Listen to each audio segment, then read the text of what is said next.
This is the story of my mother and Uncle Brendan's trip to Ireland. My mother and uncle had visited Ireland before many times, and when they went, they always stayed with family. So my mother and uncle arrived in Ireland and called their aunt, who they were staying with, to tell her they were on their way. They told her they were hopping onto a train and they would catch the connecting train to her town, and that they should be there by nightfall. Well, my mother and uncle climbed aboard their first train. They passed a few stops, had a few laughs, generally were enjoying their time. And then suddenly, at one stop, several hours later, my uncle insisted to my mother that this was where they needed to get off. My mother insisted no, this was a stop too soon. Their connecting train was at the next stop, not this one.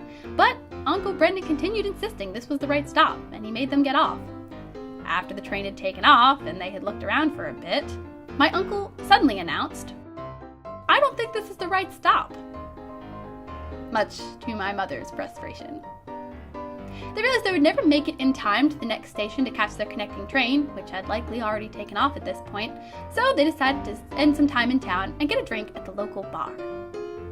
They went in, and the television was on playing the news. Everyone in the bar was watching enthralled. They looked up and saw that the connecting train they were supposed to be on, the one they didn't catch, had crashed.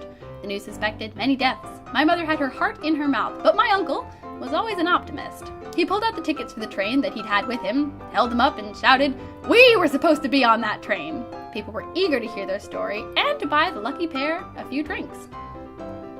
My uncle decided at that time to skip the trains altogether, and he and my mother hitchhiked their way to their destination, stopping in a bar and showing off the fateful tickets to everyone, all the while getting free drinks and free rides.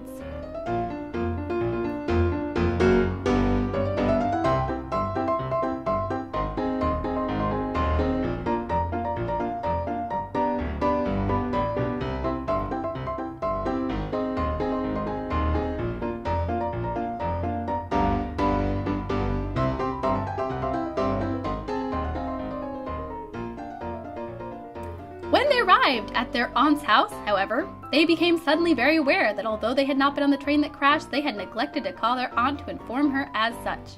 They ended up walking in, slobbering drunk, to their own funeral ceremony, as she had called all the relatives to tell them she thought they had perished on the train. The two of them were punished until the end of their trip for their foolishness, and that's the story of my mother and my uncle's trip to Ireland.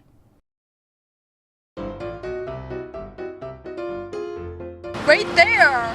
Oh my gosh, flat-tittied flamingo. They're quite rare this season. Yeah, that was a funny joke.